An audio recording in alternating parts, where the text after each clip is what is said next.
Good morning, good afternoon, good evening, wherever in the world you might be. I am Nicole BC, and you know everything.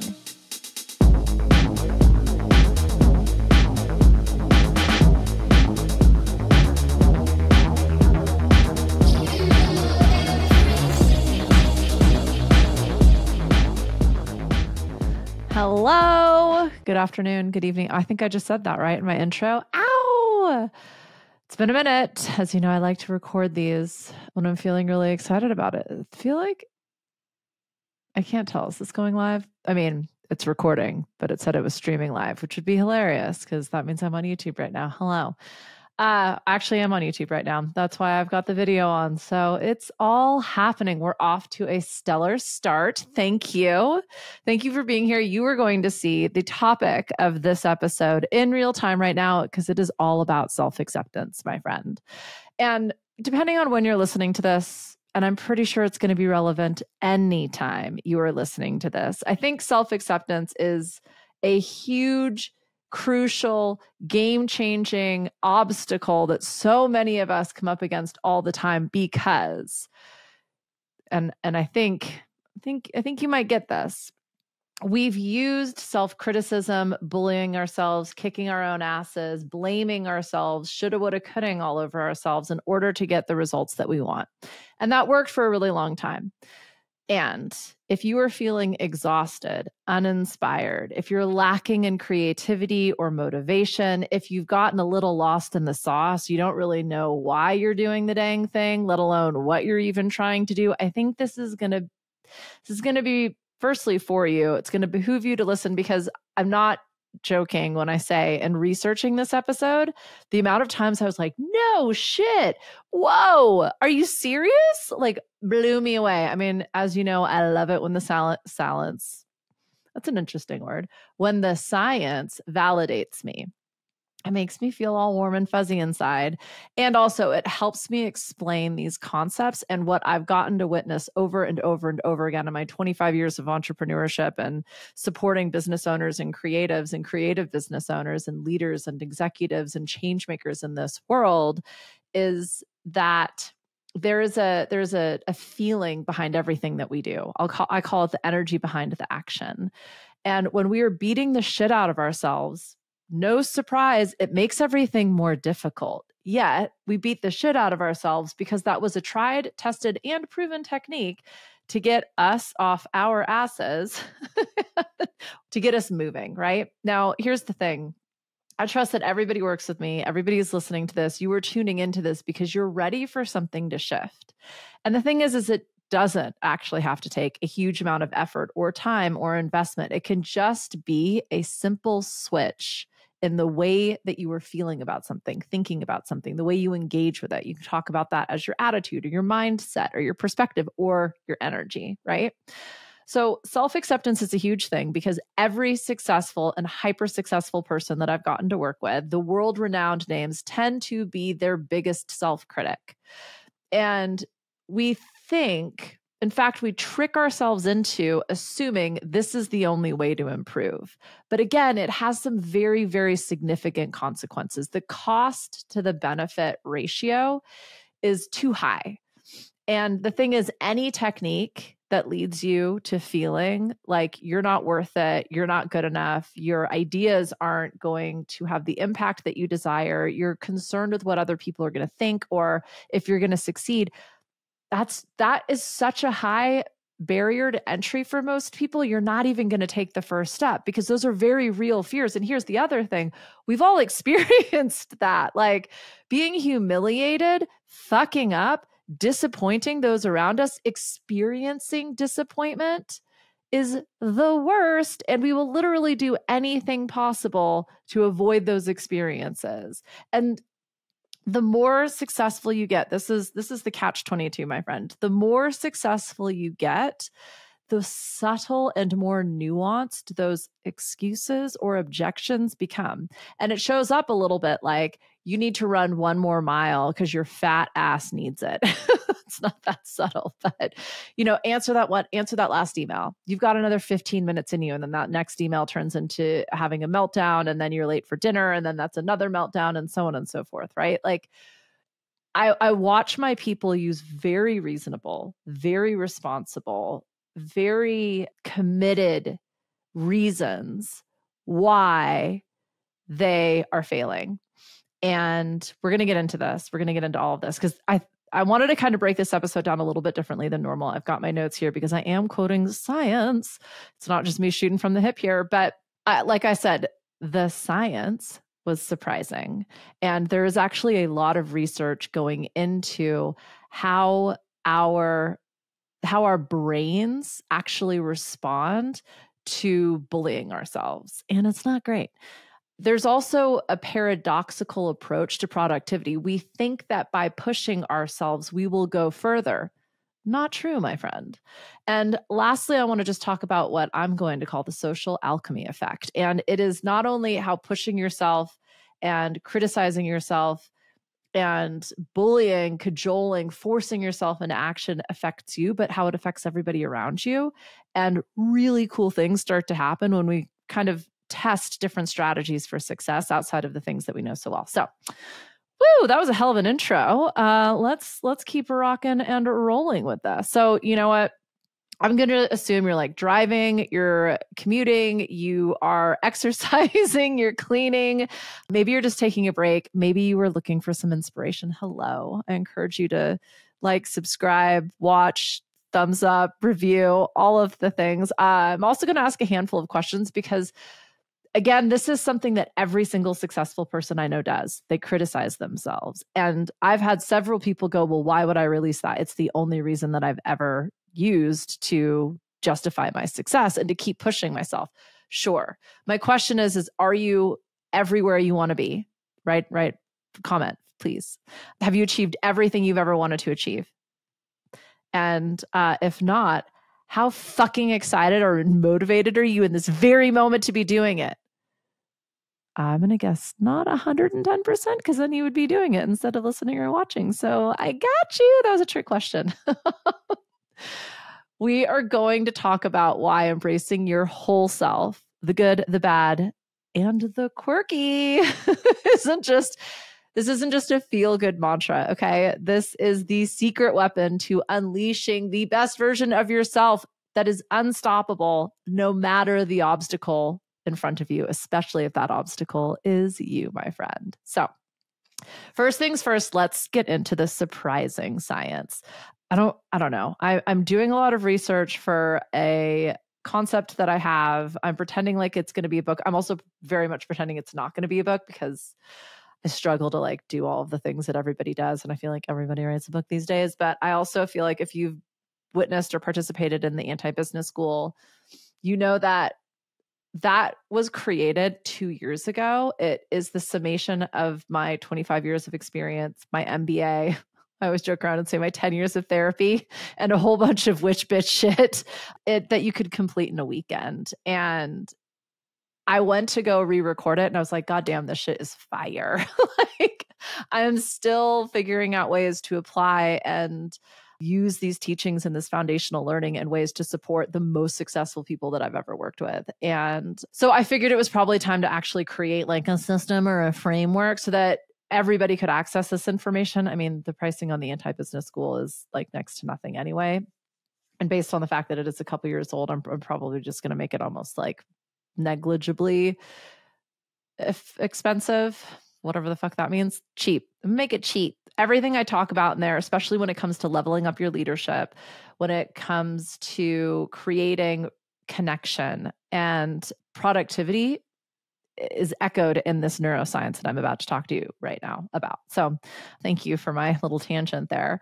If you've ever wondered why, despite the anti-business school, the self-help books, the positive affirmations, the exercise, the relentless striving, the mentorships, the coaches, all of the support that you've been getting, the lasting change, the optimal version of you still feels out of reach.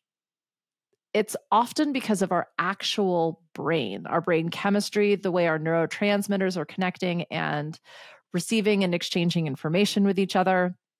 And by resisting your challenges, your flaws, your imperfections by, a lot of people approach me and say, I can't see what I can't see. I don't know what my blind spots are. I don't know what my bad habits are. Here's the thing. You probably do, but we haven't really fully embraced those quote unquote shortcomings.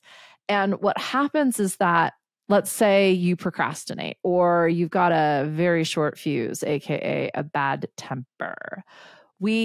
When we resist those or deny those components of ourselves, we are actually telling our brain we're in a fight or flight response because we are creating a traumatic experience by denying ourselves of who we are. So I can't do that. I can't fully express. I can't actually be myself. I'm not safe to do the things I know I do. And then we essentially narrow our response to fight or flight. I have to avoid this, deny it, compartmentalize it, bypass it, ignore it, or I have to completely run away from it, pretend it doesn't exist, act in strange or awkward, effortful ways to overcome this. And we've again completely limited our agency in any given moment. And it's going to impact not just how we feel, but also the results we're able to achieve. It's a bummer. And you've experienced this in other people as well when they're trying to be something they're not. It feels disingenuous. It feels like there's kind of this weird, I experience it like a damper, like the sound is almost muffled. And it's like your gut tells you something's off, but you don't really know what it is. And in that moment, in that actual human exchange, we're not going to trust what's happening. And therefore, you're not going to be able to get the same level of commitment, of exchange, of effort, of belief from those around you because they feel like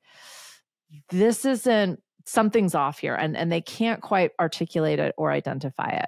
So research from Dr. Kristen Neff, a pioneer in the field of self-compassion, look her up, she's got articles everywhere, talks about that when we practice self-acceptance, what we actually do is turn on our self-soothing process in our own body. We are telling our nervous system we're safe, we are secure, and therefore we can really start analyzing our situation, not from a place of fight or flight, but from a place of wholeness and acceptance. This reduces stress. It opens up the pathways in your brain associated with learning and creativity. So, in other words, by accepting yourself fully, you are literally rewiring your brain for growth, making change easier. So after I had that, what kind of no way, because this is shit I've been preaching for decades, but it's kind of hard to explain to somebody who's so used to beating the shit out of themselves that is no longer an effective strategy because it's worked for them for so long. And also it's helping them again, see that holistic view of their lives and go, sure, it's working, but how are your interpersonal relationships? Or how is your own sense of fulfillment and purpose? Or how's your just general energy level day to day? Do you wake up feeling rested? Do you feel like you have the stamina and the fuel and the gas in your tank to get through everything you want? Do you get to the end of your day feeling like you've just spun your wheels? Or do you feel like you did two things that were incredibly impactful and you can be really happy about that? So another way to think about this is when we are able to forgive and accept ourselves, ultimately, I would say we're treating ourselves with kindness. And believe me, my friend, that feels so fucking cheesy to say, but hear me out. If you treat yourself with kindness, this strengthens your ability to learn from your mistakes. Because again, we're not fight or flighting it. We're not saying you fucked up, you're to blame, this is a problem, figure it the fuck out, bing, bang, boom. There's no room for actual processing there. I'm actually going to record another episode about that, why actually slowing down is the way to speed up. Incredibly paradoxical. And for those of us who just want to go, go, go, more now, faster again, harder, longer, stronger, the actual magic, aka the medicine, is in that moment of reflection. Because when we can view everything as a learning opportunity, or you'll often hear me, if you work with me, I annoy the shit out of you because anytime you come at me with a problem, I'm like, that is an amazing opportunity. That's the difference between truly being able to forgive, AKA accept what is happening. You can then truly see the whole playing board, not just the individual pieces or the next move. And this allows you to win no matter what. Everybody always wins when you choose this particular perspective, this attitude, this mindset, this energetic state when engaging in your day-to-day. So this self-acceptance is how you learn and evolve and grow. You've also heard me say iterate and improve. That's from design theory. Like when you approach everything as this is an experiment and therefore it is a test, we're hypothesizing about what might happen. Therefore, you don't fail. You just prove the hypothesis false, and then you get to iterate upon it. We're going to add one new variable to this experiment and see if that gets us a result that feels more positive than negative. And you never really stop. This is where the self-critique and bullying becomes exhaustive, because if you continue to use that, this idea that we're committed to growth and development is exhausting. But when we're committed to growth and development because it feels positive and expansive and fun, and yeah, we're going to fuck up along the way, but it's actually the best when you mess up. I always used to joke, like if I'm not, like when I'm learning to, or when I was snowboarding or learning to ski, if I'm not falling over, I'm not pushing myself. Like I'm staying very safe and secure, which is great. And also, if I want to get to the next level, I deserve to push my boundaries, and I can do that in a way that actually feels exhilarating and exciting, not scary, and therefore something that either needs to be avoided or ignored because I can't hang with it, right? So you'll hear me talk about this like level 1, 2, and you can watch the Energy Leadership series if you need to know what that is. When you are experiencing or witnessing a large amount of level 1, 2, it will impact your overall bandwidth. And so this is the last thing I'm going to say about this in terms of the science. But if you are beating yourself up or criticizing yourself in order to get a result, let's think about it like you have 100% battery power. Think about it like the bars on your phone. That level 1, 2, that self-criticizing, that bullying, that self-blame is like having all of your apps open and running in the background the whole time. It's just going to drain it super fast.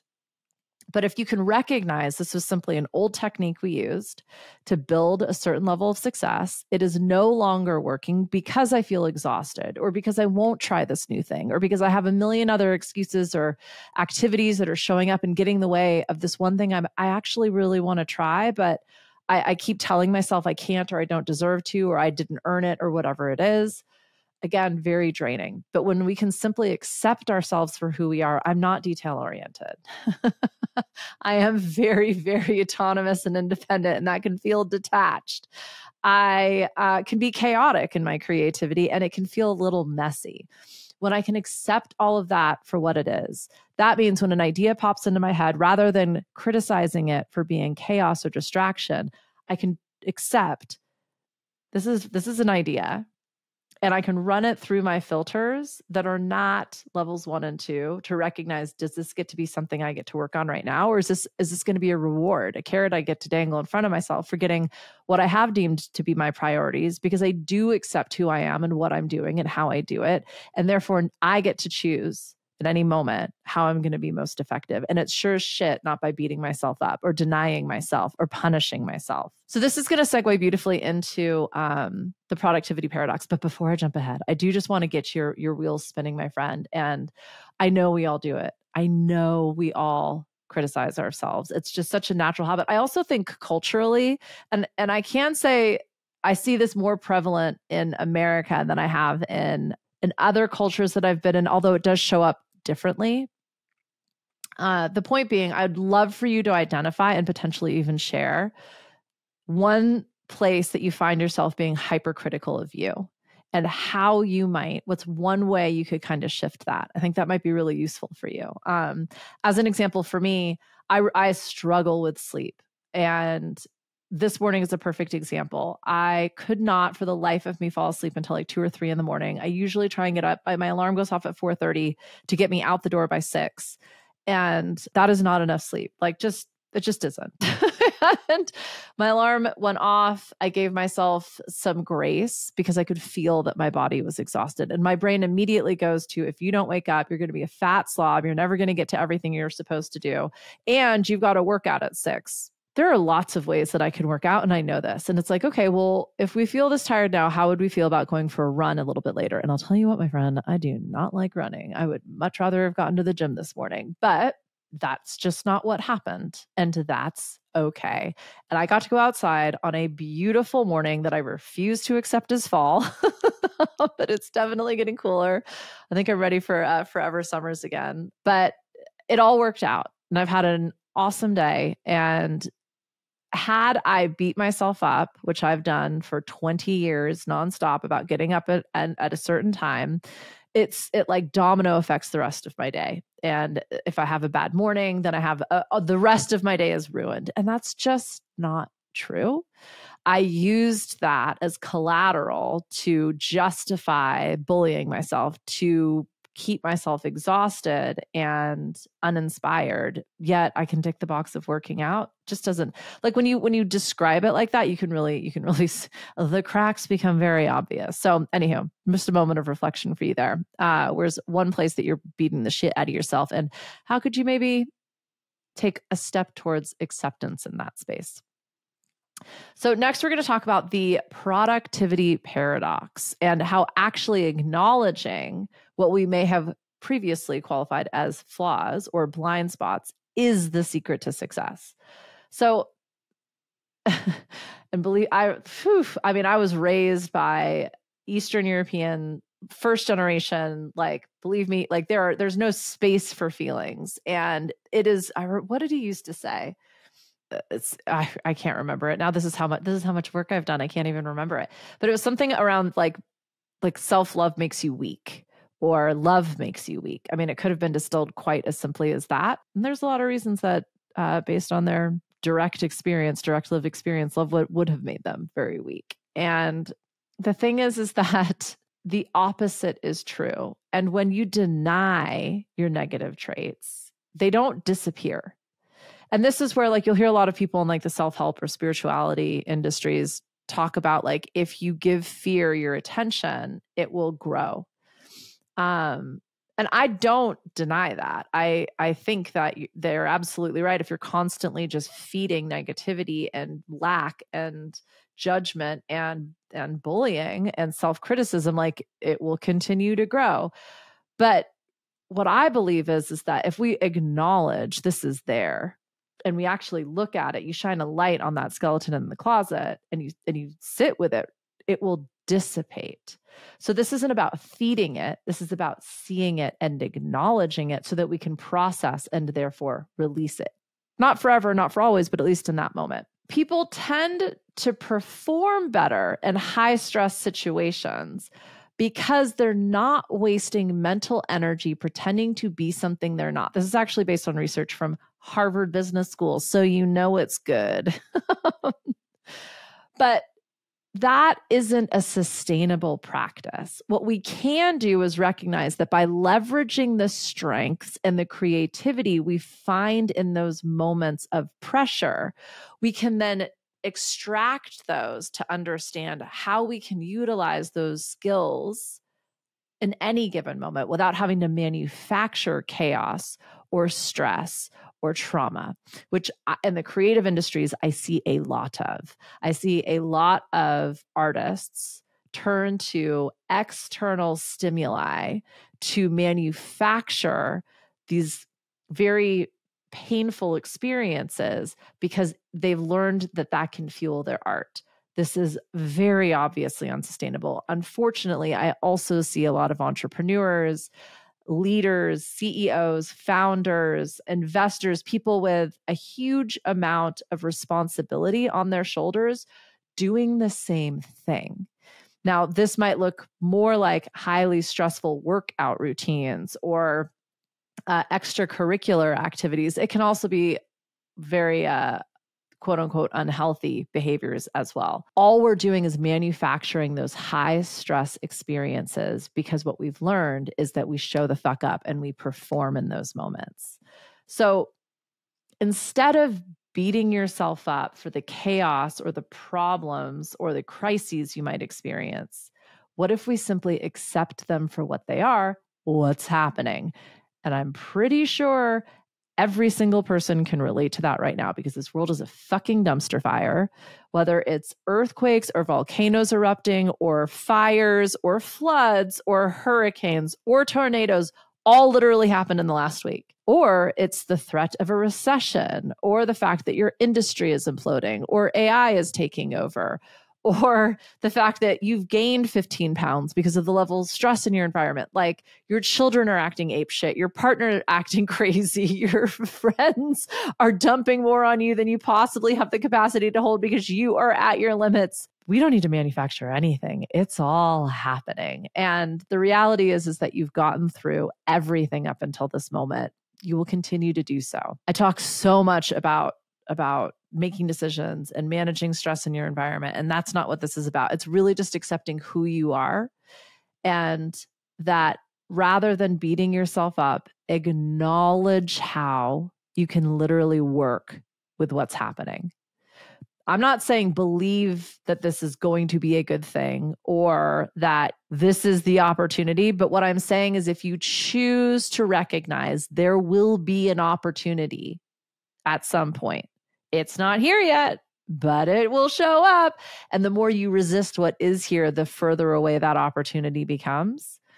So by simply allowing, which can also look like just being like, hey, I got to go to the bathroom, and going and crying on the bathroom toilet for a minute, or taking a nap, or going for a walk outside, and just simply recognizing, right now I feel overwhelmed. That does not make me weak.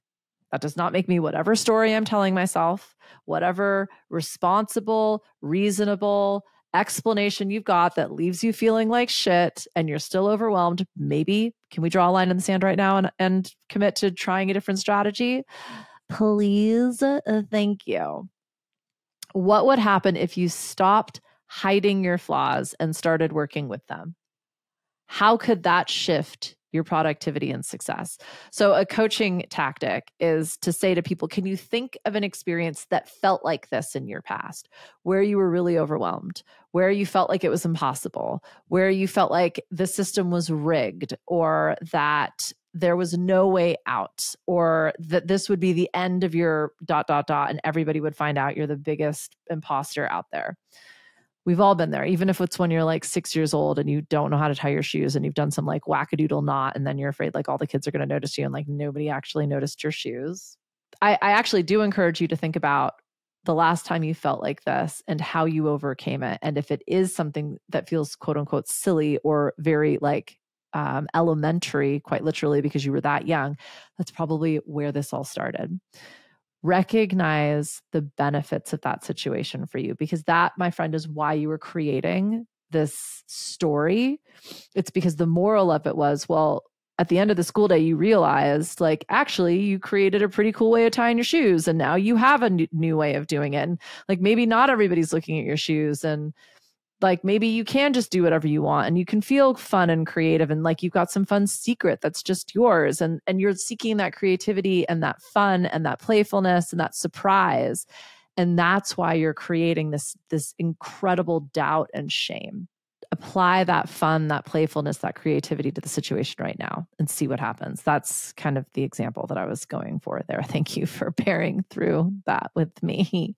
Okay, so last, the social alchemy effect. Ooh, that sounds so cool, VZ. Remember when you used to call yourself the business alchemist? I do. And I don't think any description has ever been more true, except for maybe possibility provocateur. But those wanky ass titles, I think, died with the Instagram algorithm. So how does turning self-acceptance create the most, that sentence doesn't make sense. Turning self-acceptance into powerful connections. That's what the social alchemy effect is all about. So in your relationships, we all show up differently. This is one of the reasons I also love the Energy Leadership Index, because we are not the same person playing the same character for the same reasons in every single aspect of our lives. Most of us have several different roles that have completely different responsibilities. And those roles might even have their own characters depending. Like, You might be a partner, but then you've got to show up at a work event with your partner. And so now you're playing the like, I got my shit together and don't I look polished, and like my partner and I have such a supportive relationship with each other. And then, your partner might show up with you at a work event, in which case they are there to be the power couple and y'all are each networking and running and gunning, as one of my friends had recently said. So anywho, that was a weird example, but you know what I'm trying to say. When you show up like this perfectly polished performer, the truth is that we don't connect with those around us that are trying to be something they're not. We feel the trying. We don't understand the not, and it impacts our ability to be influential and impactful in our relationships. And I talk a lot about this in the different leadership episodes that I've done, and especially in Level Up Your Leadership. But when you accept and openly acknowledge your flaws, it makes you more relatable. I call this the social alchemy effect because by embracing your true self, you give others permission to do the same. I watched this at an executive board meeting 2 weeks ago, where one of the executives I'm supporting is completely overwhelmed. Now, this person is so innately positive, and quite frankly, they think sunshine shoots out of their ass. They don't see the fact that all of these things aren't happening that are under their domain. They just forget that they even exist. And so one of the things we've been working on is like, how are you, this is your job title, but you want to be over here. And there's a huge gap in organizational needs and responsibilities and what you're delivering. And that is impacting your overall performance and perception with the other members of the C-suite. And reporting up is not reporting accurately.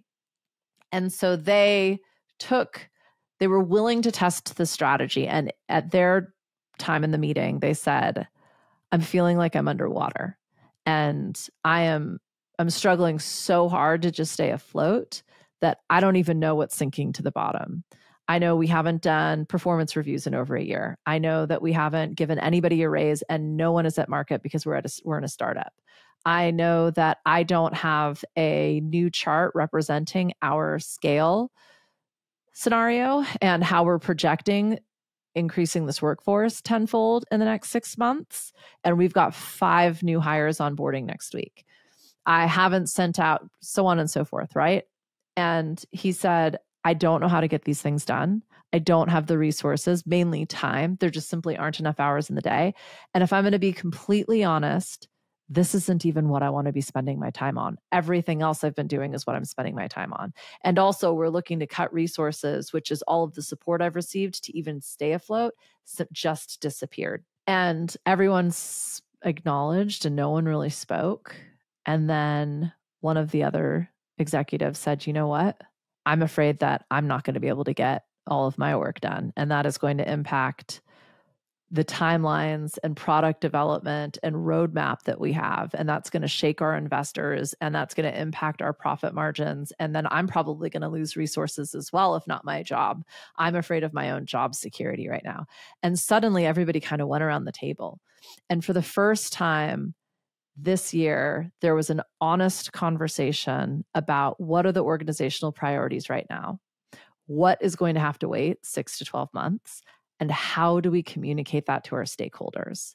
That is what I call risk mitigation, but it demanded that everybody take a risk about being honest with who they were and what they felt like their shortcomings were. And the second one person stepped up, everybody else met them exactly where they were at. And these were a bunch of old white men. So it was sweet. And perhaps the most authentic I think any of them have actually been. So a study from the University of Mannheim found that people who are open about their vulnerabilities tend to be viewed as more competent, not less. The counterintuitive findings highlight that authenticity fosters trust, which is the bedrock of a strong relationship. So it's so interesting and paradoxical because we all think we've got a front and present this perfect life, but nobody's buying it. And when you're working with people, whether it's in your personal life or your professional life, the paramount, the first thing you're doing is literally building trust. And oftentimes those are small, incremental actions, words, experiences. One of this actual executive continually talks about body language. He's able to both. I don't have this ability because I'm like hyper fixated on listening, which I'm not sure that he is, but he notices somebody's body language above all else and recognizes like that person was closed off, or that person felt doubtful, or that person was distracted. And it's a really, really great skill. But there's so much going into our communication with each other and into these exchanges with other people. And when we deny our whole selves, we muck up that exchange, and everything becomes a little bit confusing, a little bit murky. There are misunderstandings, which then lead to poorer results. And one of the things I see leaders do, leaders that I would want to follow, is acknowledge the potential risk, the potential doubt. You'll hear me talk about it, like acknowledge the level 1 and 2 in the room. This might not give us exactly what it is we need. Are you willing to experiment with me? By asking people to acknowledge and accept what's happening, themselves, myself, where we're at, and can we take one step further together? That's how you get buy-in, commitment, trust, but also engagement and impact and effectiveness, not just efficiencies. Acceptance truly is the first step to success. Not wishing things were different, not beating ourselves up or criticizing what happened or blaming, naming, shaming, and sure as shit not getting stuck in the past about what happened. That will keep you bogged down like nothing else. The heaviest baggage is the baggage you've been carrying for a long time, right? And so all you have to do is set it down. I know that sounds easier said than done. But here's the thing. I'm not asking you to believe me. I'm not even asking you to abandon your baggage. I'm just asking, can we try this for right now? Can you give me the next hour, the rest of the day, to play with this concept of self-acceptance and just notice anytime a thought pops in, like, no. So I'm going to walk you through a real world example. With my people, the biggest example I get is urgency. This need to rush. I don't have time. I don't have time for this. I don't have time for this feely good spiritual mumbo jumbo brouhaha. Like, I gotta go fucking now. This was supposed to get done yesterday. I'm wasting time. I'm wasting money. That's the reasonable, responsible self-criticism I'm talking about. Sure. I'm not denying any of that. And if this hasn't happened yet, it can probably wait a little bit longer. Your ego is going to scream at you. And when you are ready, my friend, this will happen almost instantly. Pushing yourself creates the fight or flight response, as in resist or avoid, excuses or poor me, ignore or procrastinate. Don't believe me, test this. When we can truly accept, let's just pretend, again, this is it forever. You're never going to fucking work out. You're never going to apply for that new project or job or contract or opportunity or write the book or learn Spanish. It was another executive that was like, I've had learn Spanish on my to-do list for 3 years now. Guess what? It's not fucking happening. I'm releasing it. And this person is now fluent in Spanish, spoiler alert, but they released it. Their energy opened up, their attitude, their mindset. They tried different things.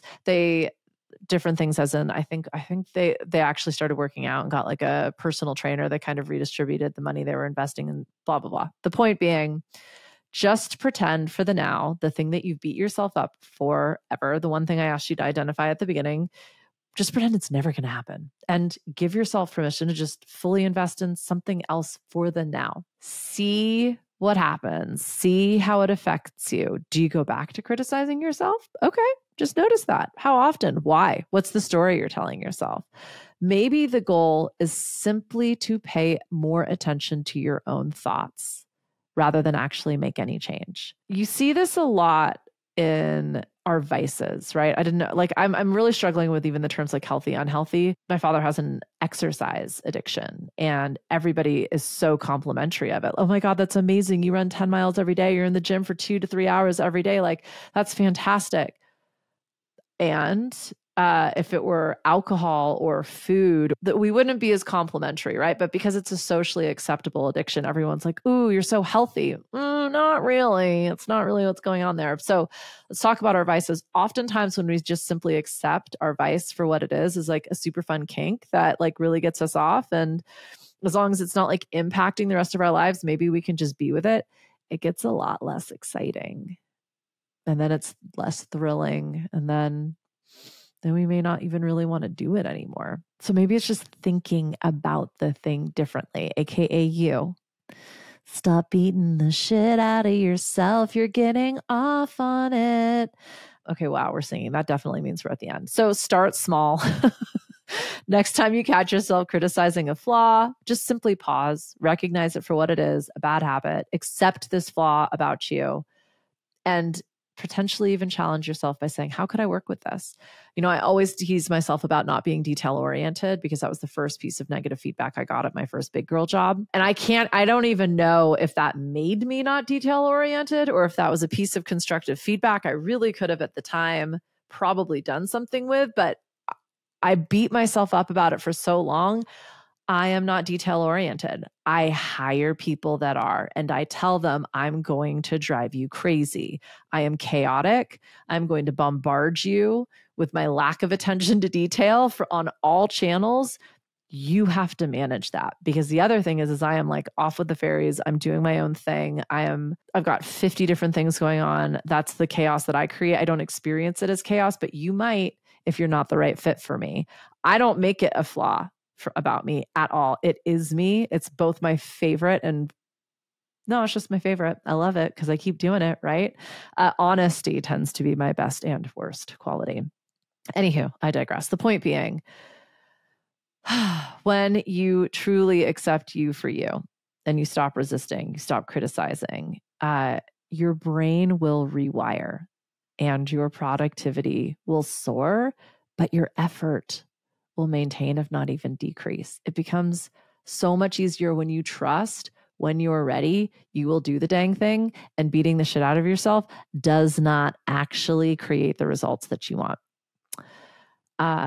Here's a fun little exercise, just as like a bonus takeaway. So it's called a cost benefit analysis, and you make a little 4 quadrant square.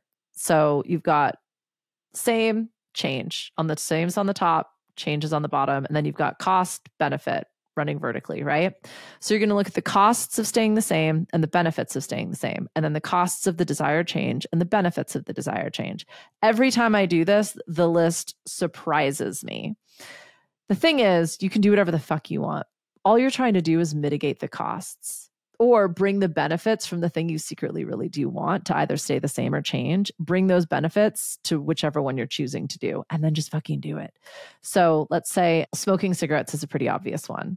So costs, it'll kill you. It smells gross. It's expensive. Benefits, you look fucking cool in some worlds. I don't know. It's a really great way to meet people because you go out, you're now you're condemned to the corners of the universe, but guess what? With a bunch of other cool people that are like very risky / fun because they fucking smoke cigarettes and they're obsessed with themselves, which is why they do it in the first place. I love smoking cigarettes, just for the record. I don't anymore. I can't. I had a little accident. So those are the costs and benefits of continuing to smoke. Now the costs and benefits of not smoking.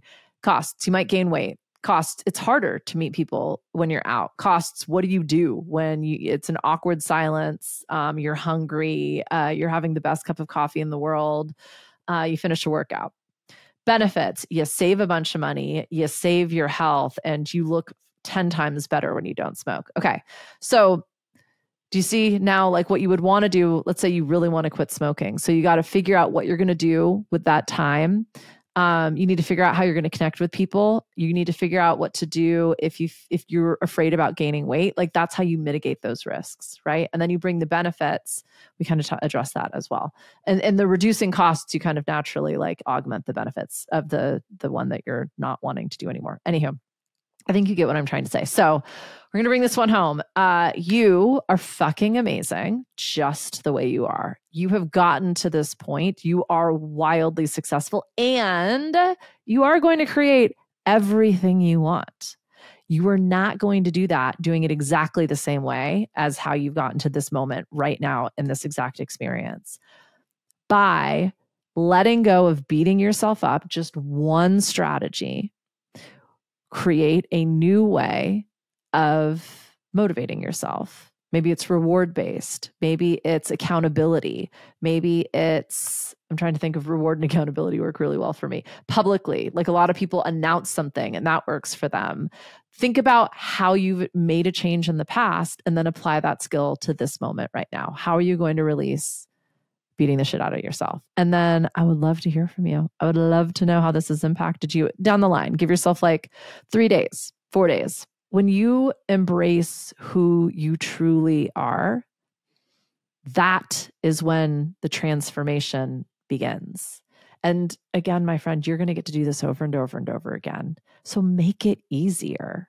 Find new ways of encouraging yourself and supporting yourself and evolving yourself. Okay? Okay.